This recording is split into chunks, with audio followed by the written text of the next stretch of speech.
Okey, ini soalan saya bagi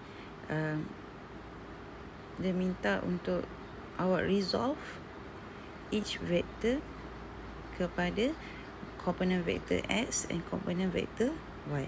Dan soalan ini, dalam sistem ini ada dua jenis vektor. Ada dua vektor. Satu vektor yang ini, vektor yang dilabel sebagai A dan magnitud dia adalah 6 meter. Dan vektor B, ini adalah vektor B, yang mana vektor B ni magnitud dia adalah 3 meter. Okey, jadi macam mana nak resolve? Okey, suggestion saya yang pertama, awak perlu resolve, awak pecahkan satu per satu supaya lagi senang dan mudah sebelum you mulakan dengan step yang pertama untuk resolve. So, ini saya dah pecahkan. Ini adalah untuk vektor A.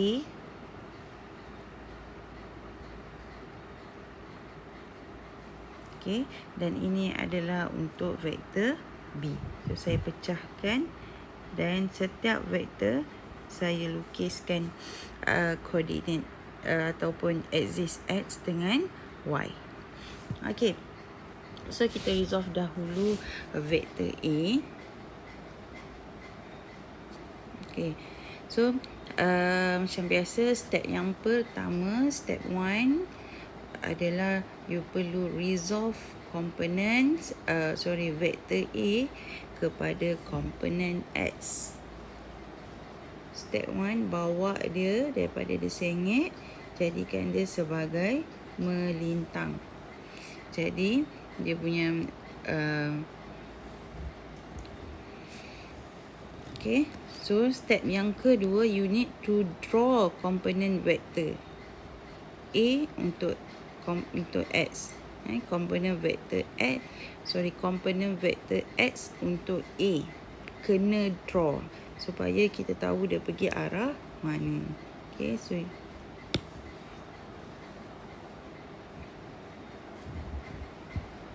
so draw.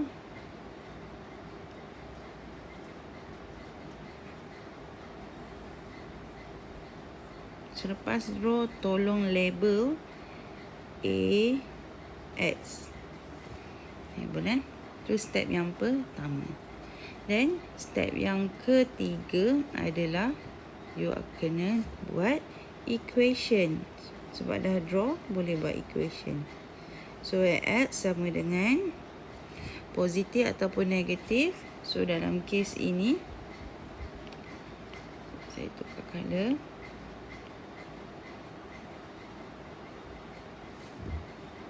Because AX berada pada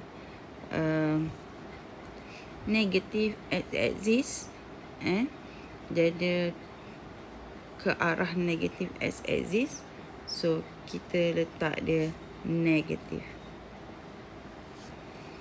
Okey, kemudian equation akan jadi A. Saya guna simbol A kali ni sebab vektor A.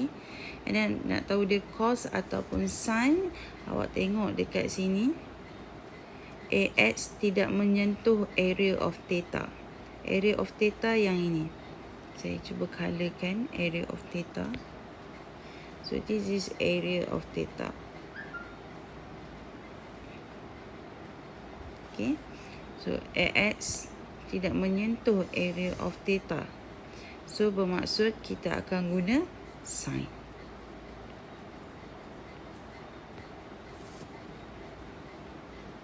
So sin berapa? Sin 50. Tak perlu consider guna theta lain nilai theta yang lain sebab dia dah bagi awak 50 kat sini. So awak guna sahaja 50. Okay. So next adalah step yang keempat. Okay. So step yang keempat, kita perlu resolve vektor A kepada komponen vektor Y.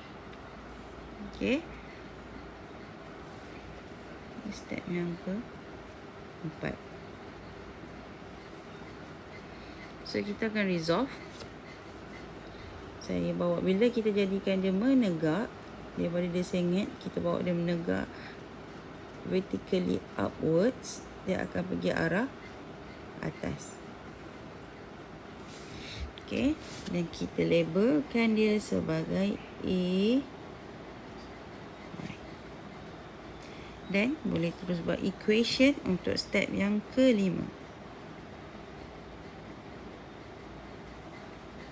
So disebabkan dia berada di positive y axis,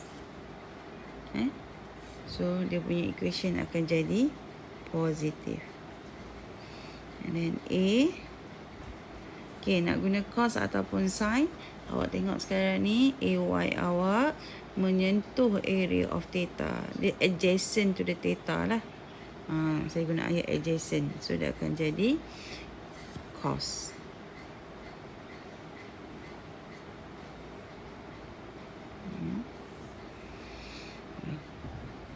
Okay.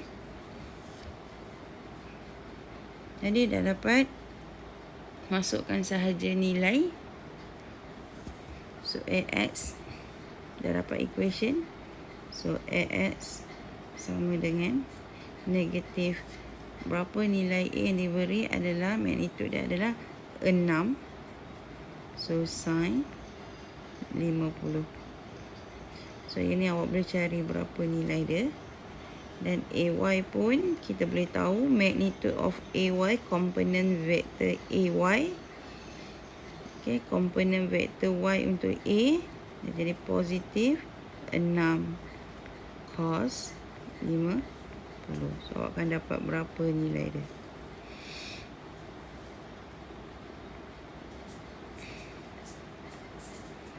Okay, so sekarang ni kita pergi kepada vektor B dah pula. Pergi kepada vektor B.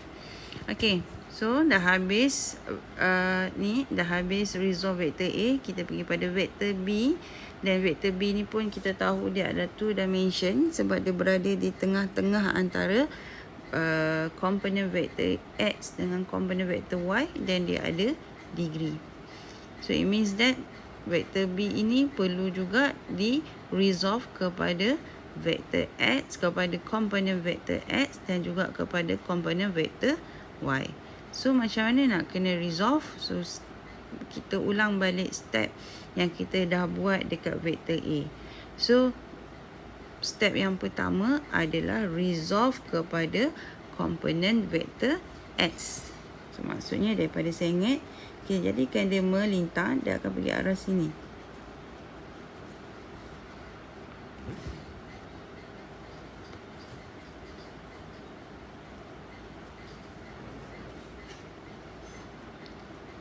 Kena lukis komponen vektor, pastikan ada arrow kan.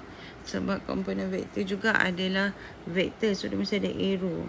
Vektor mesti ada arrow dengan tail. Okay, so then label B X. And then dah draw, boleh buat equation.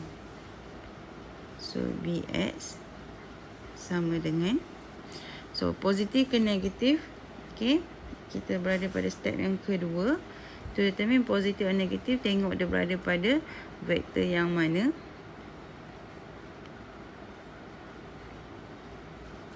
So dia berada pada komponen vektor negatif AX. So kita akan buat negatif B. Cos ataupun sin, disebabkan dia menyentuh area of theta. Saya colourkan. Dia adjacent to the theta. So kita kena guna cos 70. Awak tak perlu cari theta lain, awak just guna nilai theta yang diberi. And then untuk BY,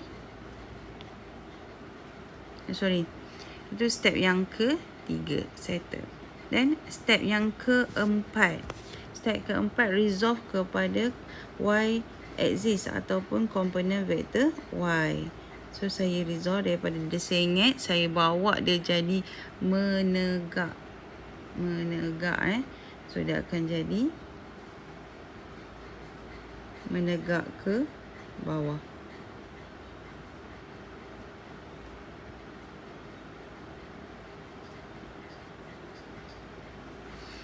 yang saya label sebagai B Y.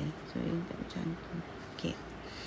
Then dah ada equation. So step yang kelima dah ada equation. Step yang kelima draw BY. You resolve and you dah draw. Then step yang keenam yang terakhir adalah buat equation. So equation. Okay. Because dia berada pada negatif Y. So kita perlu letak negatif dia punya equation. B. Dan sekarang ni dia tidak menyentuh theta. Dia tidak menyentuh theta. Jadi akan jadi sin 70. Okay. So last kali masukkan nilai supaya dapat nilai magnitude untuk setiap vektor. So nilai untuk vektor BX adalah negatif berapa nilai B? 3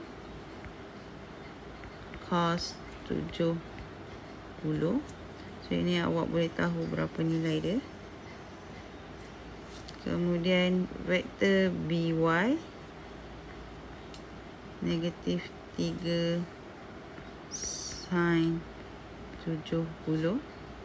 So ini awak boleh tahu berapa nilai dia. Okay.